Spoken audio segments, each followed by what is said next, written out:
Hey buddies, welcome to my channel and I'm back with a new video। और guys ये होने वाली है WWE versus AEW part 2 video. Part 1 already channel पर है, तो अगर आपने नहीं देखा है अभी तक तो जाकर आप देख सकते हो। लिंक मैंने डिस्क्रिप्शन में दी है, आई बटन में भी आपको मिल जाएगी। अब वैसे तो पार्ट 1 काफी लंबा था, बट स्टिल काफी ऐसी चीजें थी जो कि हम नहीं कवर कर पाए थे पहले पार्ट में, तो यहाँ पर हम कवर करने वाले हैं होपफुली उन सारी चीजों को। तो आपको क्या करना है, आपको ऑलरेडी पता है, बैठो गाड़ी में, सीट बेल्ट लगा लो अपनी अपनी और चलते हैं राइड पे। तो यार सबसे पहला जो सवाल आता है माइंड में कि क्यों चल रहा है WWE वर्सेस AEW, क्यों चल रहा है इन दोनों के बीच में कंपटीशन, क्यों लोग बोल रहे हैं कि यार AEW इन फ्यूचर WWE को ओवरटेक कर सकता है। अब इतने बड़े सवाल का सिर्फ जवाब अगर मैं दूं आपको एक ही वर्ड में, तो उसका जवाब सिर्फ इतना है, मनी। पैसा जो AEW के ओनर्स के पास है, उसी की वजह से ये सारी चीजें चल रही है और पैसे की वजह से लोगों को लगता है कि AEW इन फ्यूचर WWE को ओवरटेक कर देगी। अब AEW के जो ओनर्स हैं, शाहिद खान वगैरह, उनका सबको पता है कि भाई इनके पास पैसा बहुत ही ज्यादा है। विंस मैकमोहन की जो नेटवर्थ है वो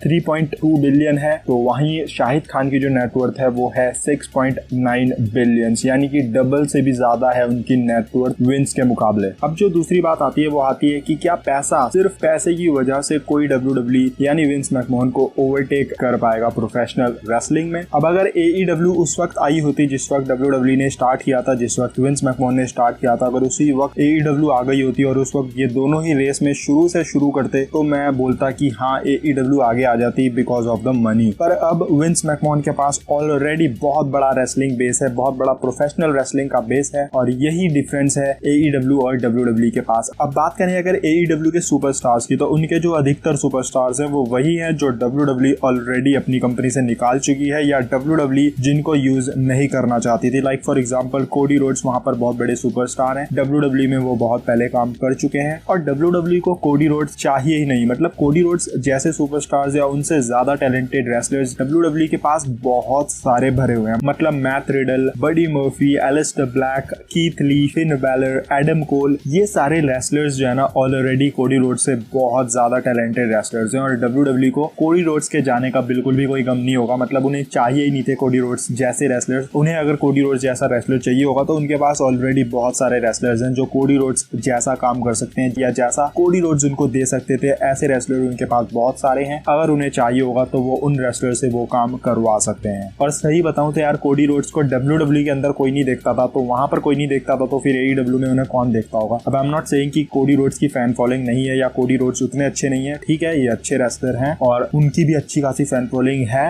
बट मतलब फॉर एग्जांपल अगर मैं आपको बोलूं कि क्या कोडी रोड्स सेथ रॉलिंस जितना फेम कमा सकते हैं, क्या वो रोमन रेंस जितने फेमस हो सकते हैं, तो भाई सवाल ही पैदा नहीं होता। मतलब अगर AEW कोडी रोड्स को अगले 10 साल तक भी चैंपियन बनाएगी ना, तब भी वो रोमन रेंस जितनी फैन फॉलोइंग या रोमन रेंस जितने फेमस नहीं हो पाएंगे। अब इसका रीजन है कि कोडी रोड्स में वो बात नहीं है कि वो किसी कंपनी के फेस ऑफ द कंपनी बन सकते हैं। अब आई एम नॉट सेइंग कि कोडी रोड्स टैलेंटेड रेसलर नहीं है या वो अच्छे नहीं है। ऑफ कोर्स वो अच्छे रेसलर हैं, टैलेंटेड है, सब कुछ है, बट हर रेसलर की एक लिमिट होती है और अगर आप उस रेसलर की उस लिमिट से ऊपर उससे चाहोगे तो वो नहीं करके देगा। फॉर एग्जाम्पल रे मिस्टीरियो, सबको पता है कितने बड़े लेजेंड हैं, कितने बड़े रेसलर हैं, सबको पता है कितना टैलेंट है उनमें, मतलब टैलेंट की बिल्कुल भी कमी नहीं है। पर अगर रे मिस्टीरियो को WWE ने फेस ऑफ द कंपनी बनाया होता तो क्या WWE उतना ऊपर जाती, क्या रे मिस्टीरियो उतना ऊपर जाते? नहीं जाते, बिकॉज ऑब्वियस सी बात है रे मिस्टीरियो एक अलग टाइप के रेसलर है, उनको आप फेस ऑफ द कंपनी नहीं बना सकते। तो वैसे ही Cody Rhodes face of the company बनकर AEW का उतना बड़ा कोई फायदा नहीं करने वाले हैं। लाइक फॉर एग्जांपल मैं बात करूं अगर जॉन सीना की, जॉन सीना में ऐसा नहीं था कि बहुत ज्यादा टैलेंटेड रेसलर थे, वो इन रिंग में बहुत ज्यादा टैलेंटेड रेसलर नहीं थे, वो इनफैक्ट वो एक नॉर्मल रेसलर थे, बट उनमें एक ऐसा स्पार्क था, उनमें एक ऐसी बात थी कि वो ऑडियंस को अट्रैक्ट करती थी, ऑडियंस उनको देखने के लिए जाती थी, उनकी रेसलिंग मूव से उन्हें फर्क नहीं पड़ता था। उनको चाहिए था कि जॉन सीना हमें रेसलिंग रिंग के अंदर दिखे, जॉन सीना हमें माइक्रोफोन के साथ दिखे, जॉन सीना हमें WWE के अंदर कुछ करते हुए नजर आए। जस्ट एक अट्रैक्शन बिल्ड किया था जॉन सीना ने, जिसकी वजह से वो WWE के फेस ऑफ द कंपनी बने थे। सेम थिंग रोमन रेंस के साथ है, सबको पता है भाई प्रोमोज उनके उतने खास नहीं होते, रेसलिंग मूव्स भी ऐसा नहीं है कि बहुत बड़े टैलेंटेड रेसलर है, बट रोमन रेंस के पास एक वो अट्रैक्शन है, ऑडियंस चाहती है रोमन रेंस को देखना,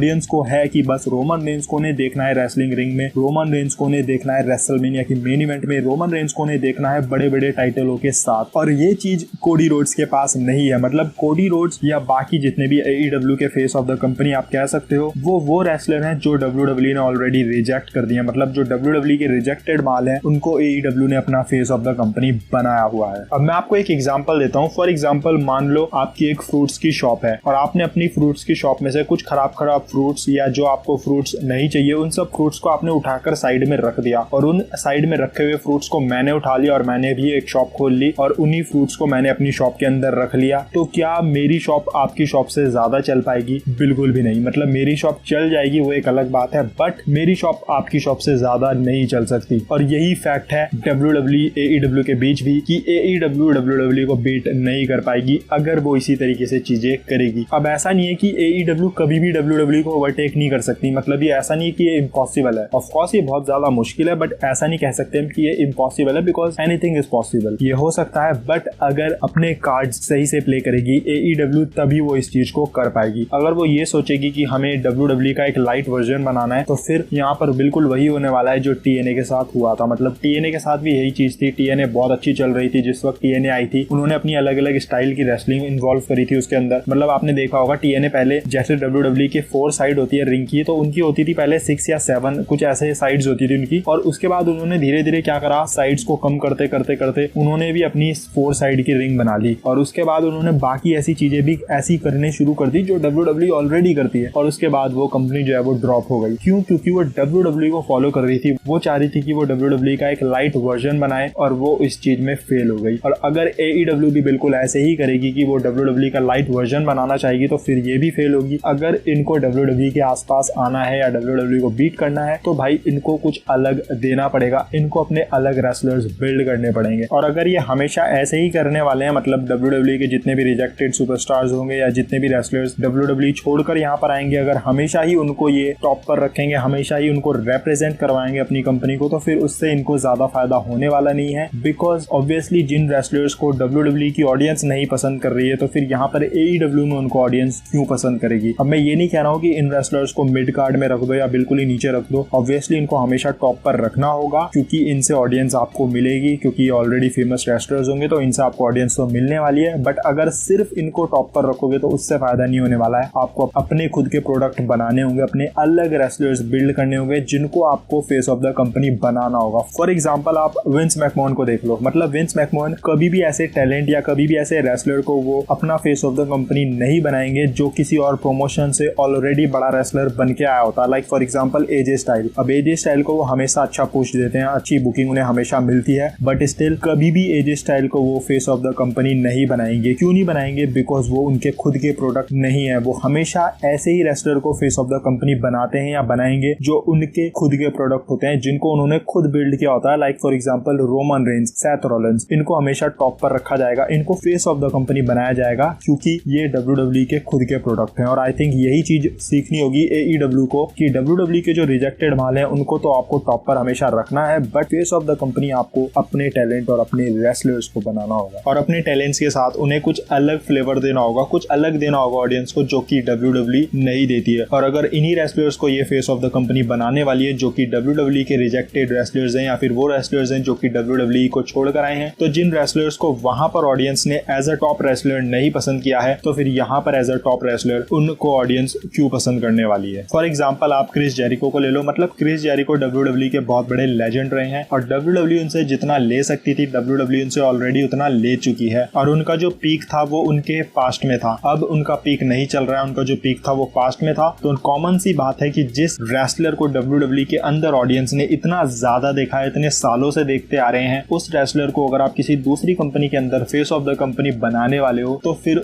उससे आपकी कंपनी को कोई खास फायदा नहीं होने वाला है। वही मेरे कहने का यहाँ पर मतलब है कि इन रेसलर्स को यूज करो और अपने टैलेंट्स को बड़ा बनाओ, उनको बनाओ फेस ऑफ द कंपनी अगर आपको WWE कंपनी को बीट करना है। हाँ, अगर आप रोमन रेंस जैसे रेसलर को अपनी कंपनी में ले आते हो और उनको फेस ऑफ द कंपनी बनाते हो तो फिर वो तो चलेगा, बिकॉज जो रेसलर WWE के अंदर फेस ऑफ द कंपनी में रहकर काम कर रहा है, अगर आपकी कंपनी में वो फेस ऑफ द कंपनी बन जाए तो ऑब्वियसली वो आपको उतना ही फायदा देने वाला है जितना वो WWE के अंदर रहकर देने वाला है। क्योंकि रोमन रेंस को प्रोफेशनल रेसलिंग को अभी बहुत कुछ देना है, मतलब अभी बहुत कुछ बाकी है जो उन्होंने प्रोफेशनल रेसलिंग को अभी नहीं दिया है, तो उनको आप फेस ऑफ द कंपनी बनाओगे तो वो तो आपको फायदा करेगा। बट अगर आप ऐसे रेसलर को फेस ऑफ द कंपनी बनाओगे जो ऑलरेडी WWE या फिर प्रोफेशनल रेसलिंग को बहुत कुछ दे चुका है, इनफैक्ट ऑलमोस्ट सब कुछ दे चुका है, तो उससे आपको कोई खास गेन होने वाला नहीं है। बट बात यहाँ पर आती है कि आप रोमन रेंज को पैसों से खरीद सकते हो, बिल्कुल भी नहीं, क्योंकि रोमन रेंज को पता है कि AEW उनको पैसा तो WWE से डबल ट्रिपल जितना मर्जी दे सकती है, बट अगर WWE के अंदर वो अगले 10 सालों तक रहेंगे तो वो बन जाएंगे जो वो AEW के अंदर 20 साल तक भी नहीं बन पाएंगे। मतलब अगर उन्होंने WWE के अंदर अगले 10 सालों तक काम कर लिया तो he will be one of the biggest legends of all time, जो कि वो AEW के अंदर आने वाले 20 या 30 साल तक भी काम करेंगे वो नहीं बन पाएंगे। भले उन्हें पैसे वहां पर ज्यादा मिल जाए, बट वो चीज उन्हें वहां पर नहीं मिलेगी जो उन्हें WWE के अंदर मिलेगी। और फिर अगर आपको फेम मिलेगा और आप इतने बड़े लेजेंड बन जाओगे तो फिर पैसा तो आपके पास खुद ही चलकर आएगा। तो यहीं तक थी यार ये वीडियो, और आई डोंट नो मैं इसका पार्ट 3 लाने वाला हूँ नहीं लाने वाला हूँ, वो डिपेंड करता है। अगर कभी इन फ्यूचर नीड होगी, ऐसा कुछ क्रिएट होगा जिसकी वजह से मेरे को पार्ट 3 लाना चाहिए होगा, तो बिल्कुल पार्ट 3 भी आ जाएगा, अदरवाइज पार्ट 3 नहीं आने वाला है। और इस वाली वीडियो को अगर आपको पसंद आई होगी तो यार वीडियो को लाइक जरूर कर देना, और अगर आप भी सहमत हो इन सारी बातों से तो फिर नीचे कमेंट करके मेरे को बताना, और बताना आपकी क्या राय है WWE वर्सेस AEW वाले टॉपिक के ऊपर। और फिर मिलेंगे गाइस बहुत जल्द एक नई और इंटरेस्टिंग वीडियो के साथ। सो टिल देन अपना ख्याल रखो, अपने घर वालों का ख्याल रखो, and of course don't forget to like, share and